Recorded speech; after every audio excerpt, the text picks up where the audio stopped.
Hello, my name is Kate Davis and I'm an independent fertility nurse consultant and also the resident expert here at Baby Start. Today I want to talk to you about the 5 things that you need to know about pregnancy testing. So number 1, always do your pregnancy test first thing in the morning. And the reason for this is that your pregnancy test is looking for the hormone human chorionic gonadotropin, and it's at its strongest in the morning when you've held your urine overnight. So that's going to give you the most accurate result. Try and avoid testing at any other time of the day if you can, because it might just not be accurate enough to pick up a positive test. Number 2, it's important to know that not all pregnancy tests are created equal. Just because a pregnancy test is more expensive doesn't necessarily mean that it's actually going to be better than a cheaper one. So the important thing to do is to find a pregnancy test that suits your budget, because some of them can be quite expensive, and use those ones.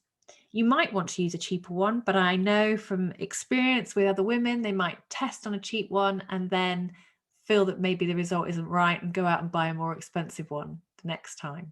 So it's much better to actually just choose one that fits with your budget and stay using that one.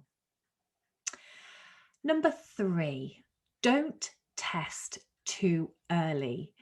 I know it's so tempting when you're trying to conceive that once you've ovulated, you want to know straight away whether you've conceived or not. But actually, very few pregnancy tests, if any, will show up that early.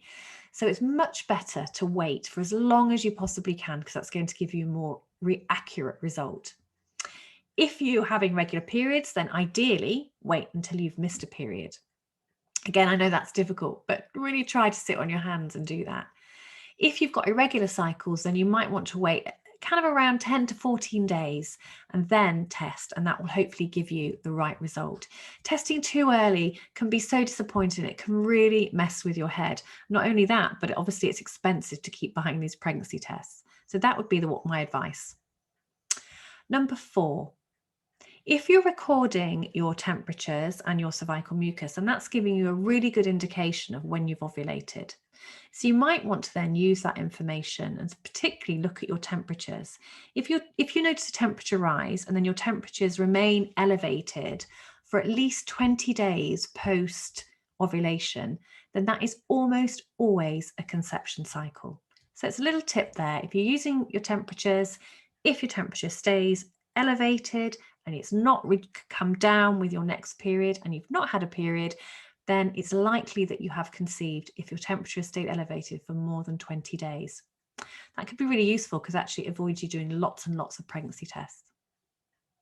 Number 5, if you're in any doubt and if you feel that you're pregnant but you're still getting a negative test and your period hasn't arrived when normally you'd have a regular cycle, then go and see your doctor. If you feel any concern at all, if any doubt, don't hesitate to go and see your doctor.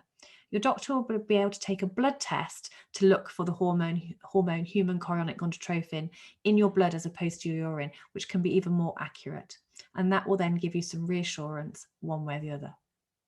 So I hope that's helped today, talking about pregnancy testing and some tips on how you can pregnancy test so that you're going to get an accurate result.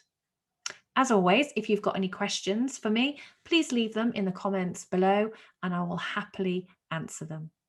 But until the next time.